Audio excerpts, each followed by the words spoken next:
Chapter dimulai dari seorang petugas berita harian di sebuah sudut kota di dunia sihir. Dia berteriak memberitahukan ada berita tambahan yang menggemparkan.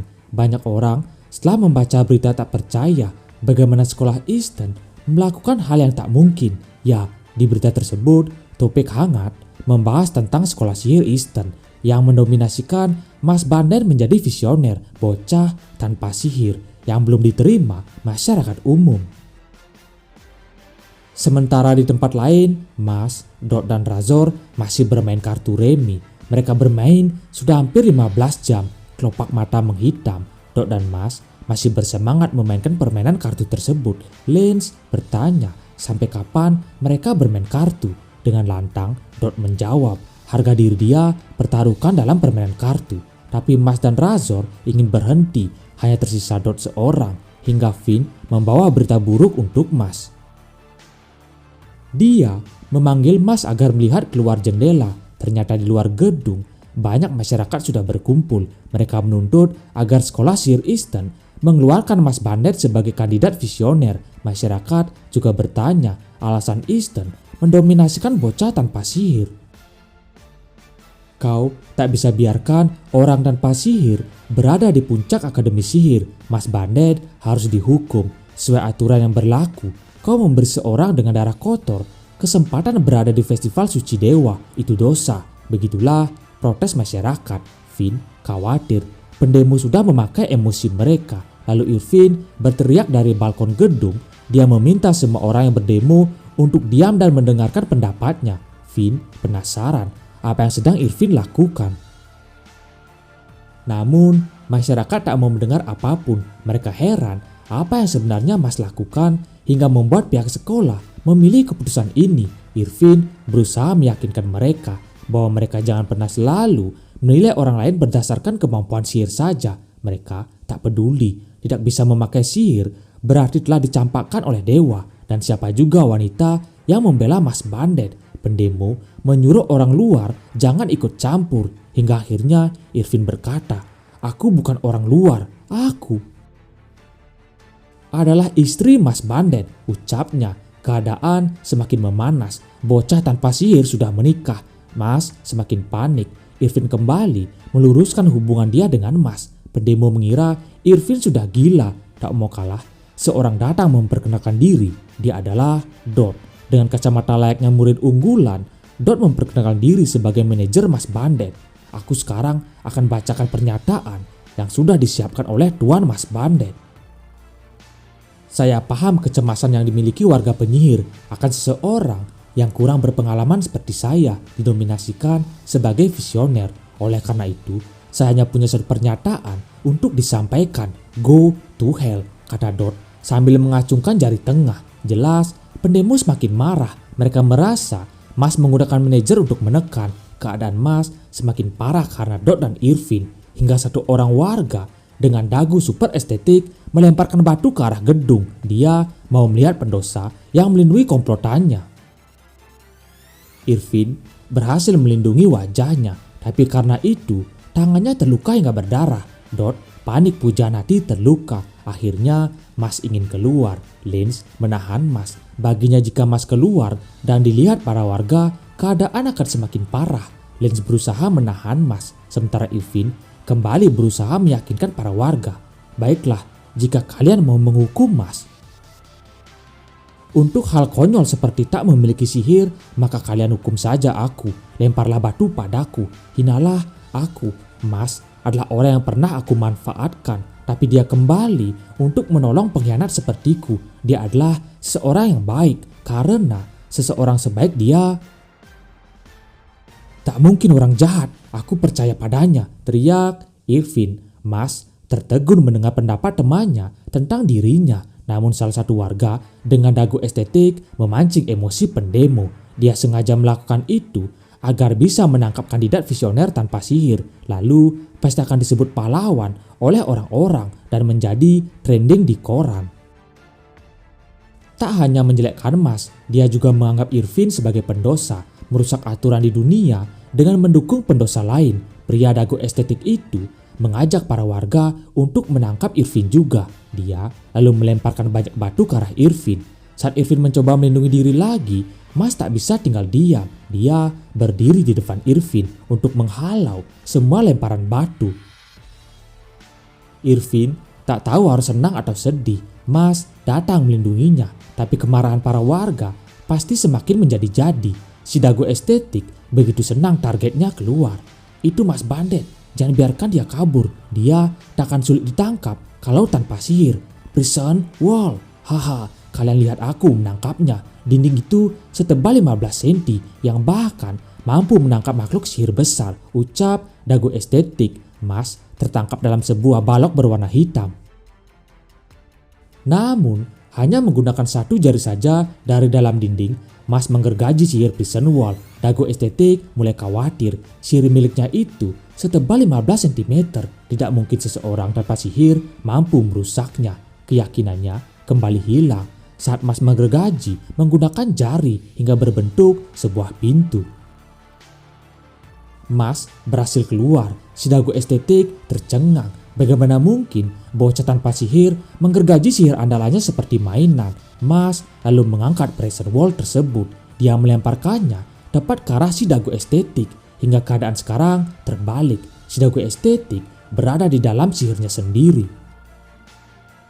Sebagai tambahan, Mas juga melemparkan pintu yang dia gergaji dari prison wall untuk mengurung dago estetik. Para warga bengong menyaksikan pertunjukan barusan. Mengetahui semua penembus sudah diam, Mas mengatakan tujuannya. Jadi, aku tahu memang sudah lama seperti ini dan mungkin kalian merasa tak bisa menerima hal yang berbeda, tapi aku akan naik ke puncak dunia sihir dan akan aku buktikan. Kalau tak punya sihir itu juga tidak apa-apa, kata Mas dengan ekspresi datarnya. Para pendemo bengong mendengar ucapan Mas. Dari mereka ada yang takut, cemas, dan tak terima. Mereka lalu berteriak apa maksud perkataan Mas. Sebuah sihir muncul. Wahlberg tiba-tiba berada di belakang Mas. Hahaha, maafkan aku. Sepertinya keputusanku telah mengejutkan beberapa dari kalian. Namun, ujian akhir dan pihak biru sihirlah yang menentukan bagaimana mengurus dirinya. Sementara itu, kami meminta kesabaran kalian. Tunggulah sebentar lagi, kata Wahlberg. Mendengar perkataan dari penyihir yang masih mereka anggap terkuat saat ini, para warga hanya bisa diam. Wahlberg memanggil Mas Bandit. Dia merasa bangga menemukan satu orang saja yang melindungi dan membela orang tanpa sihir di depan publik pasti sulit. Tapi Mas memiliki lebih dari itu, teman-teman yang baik. Wahlberg merasa ajarannya di sekolah Easton mengutamakan perasaan dibandingkan kekuatan saja berhasil dan tercermin dalam ruang lingkup Mas Bandit. Mas juga merasa dia belajar banyak hal setelah bersekolah di Easton. Itulah sebabnya Mas akan menang dalam pertarungan terakhir. Bagi Wahlberg, meski terdengar sulit, tapi itulah jalan satu-satunya untuk membuktikan kelayakan hingga diterima di masyarakat. Karena jika Mas gagal, para pendukungnya juga akan dihukum karena membantu orang tanpa sihir. Setelah semua beres, Irvin siap menikah dengan Mas. Dot pasrah mendengar pujian hati ingin menikahi teman baiknya. Di tempat lain di suatu malam, seorang pria berkerudung sedang melakukan aksinya. Dia seperti menggunakan sihir untuk menyedot aura atau energi targetnya. Kemudian dua visioner datang, yaitu Renatus dan Agito. Terlihat dari siluet tanda sihir di wajah, pria berkerudung itu adalah Domina. Namun Renatus dan Agito tak mengetahui hal itu. Para visioner mendapat laporan tentang rumor jalan yang tak aman karena kriminal maniak menyerang orang-orang. Pelaku terlalu kuat bagi para penjaga sehingga petinggi menyuruh dua visioner suci menyelidikinya. Begitulah cerita Renatus dan Agito mengawasi jalanan. Merasa pertanyaannya tak dijawab, Agito langsung menyerang kriminal berkerudung menggunakan sihirnya. Seekor naga muncul dari tanah untuk menangkap mangsa, tapi berhasil dihindari. Beberapa kali naga sihir dari Agito menyerang Domina, tapi berhasil dihindari dengan mudah. Serangan naga tersebut memang kuat, tapi kecepatannya masih bisa diantisipasi dengan mudah oleh Domina. Hingga serangan ketiga dilancarkan. Keberadaan Domina menghilang. Renatus yang melihat kriminal jalan tersebut tahu dia berpindah ke belakang mereka. Mereka bertiga berdiri di atas atap, saling memandang satu sama lain. Renatus dan Agito bingung siapa sebenarnya lawan mereka kali ini. Penyihir biasa sekarang harusnya sudah mati 3 kali. Dia bahkan tak terluka sedikit pun. Dia bukan orang sembarangan. Menghadapi 2 visioner memang bisa jadi masalah. Tapi dia bajunya saja tak tergores. Artinya sihir milik kriminal itu berfungsi sebagai perisai. Kalau memang begitu, dia mungkin bisa menahan seranganku juga. Karena kekuatan sihirnya begitu besar, gumam Renatus. Dari pengamatan sebentar tadi, Renatus mengetahui fakta bahwa lawan tak bisa menyerang secara langsung dan bertahan secara bersamaan. Mendengar itu, Domina bergumam. Dia terkesan Renatus bisa menebak sihir miliknya setelah serangan barusan. Jika saja 1 lawan 1, Domina bisa menghadapi salah satu dari mereka. Tapi jika 2 lawan 1 akan sangat beresiko. Setelah memiliki sebuah rencana, Domina meningkatkan aura sihirnya. Renatus dan Agito bisa merasakannya, tapi mereka tak tahu apa yang akan direncanakan oleh kriminal di depan mereka. Hingga tiba-tiba, sebuah serangan cepat seperti angin memotong tangan Renatus dan badan Agito. Setelah memperhatikan lawannya, Domina merasa ada sesuatu yang aneh. Ternyata apa yang dia serang bukanlah tubuh asli, melainkan sebuah mantra bayangan atau cloning untuk bertahan. Mantra Agito dan Renatus begitu cepat, bahkan di pandangan Domina sekalipun tak bisa menyadari hal itu. Apa cloningan tersebut dari awal sudah diciptakan? Melalui sihir undead sting milik Renatus dan Dragon Trident milik Agito, serangan kombinasi dilancarkan, tapi Domina malah tersenyum. Bukannya menghindar atau kabur, Domina malah maju menerjang balik serangan Renatus dan Agito. Merasa keadaan akan berbahaya, Renatus mengeluarkan sihir undead wall untuk berlindung. Domina bergerak seperti tak takut dengan keselamatannya sendiri. Serangan bertubi-tubi Domina berhasil ditahan oleh undead wall milik Renatus hingga beberapa saat kemudian. Saat sihir undead wall dihilangkan, Domina sudah menghilang. Renatus menyuruh Agito mengejar kriminal itu, menerjang langsung tanpa perlindungan. Untuk melakukan serangan balasan adalah serangan yang sangat nekat. Apa yang sebenarnya dipikirkan kriminal tersebut? Pikir Renatus heran. Di sisi lain, Domina berhasil menjauh dari kejaran Renatus dan Agito. Diceritakan, 15 tahun lalu, seorang anak telah terlahir di dunia sihir, Domina Blowleaf. Kekuatan sihir yang bisa dikeluarkan bayi ini kuat sekali, hingga menghancurkan semua gedung di sekitarnya. Gedung-gedung yang sudah hancur itu dibangun ulang oleh bayi lain. Dia adalah Mas Banded ketika berusia 5 bulan. Mas dan Domina lahir di tahun yang sama. Domina menimbulkan kehancuran sepanjang hari, perwujudan dari sihirnya. Bahkan bisa menghancurkan tembok batu. Orang dewasa pingsan saat bersentuhan dengan kekuatan sebesar itu. Semua orang ketakutan pada bayi Domina. Sang bidan yakin kalau bayi Domina akan tumbuh menjadi penyihir dengan kekuatan yang tak terbayangkan. Sementara itu, bayi Mas tak memiliki sihir, bergulat dengan seni kayu sepanjang hari. Bakatnya dalam seni kayu dikagumi semua orang. Kemampuan dan keterampilan kayu bayi Mas terus berkembang hingga dia bisa membuat sebuah lemari besar. Sang bidan yakin kalau bayi Mas akan tumbuh menjadi tukang kayu yang hebat.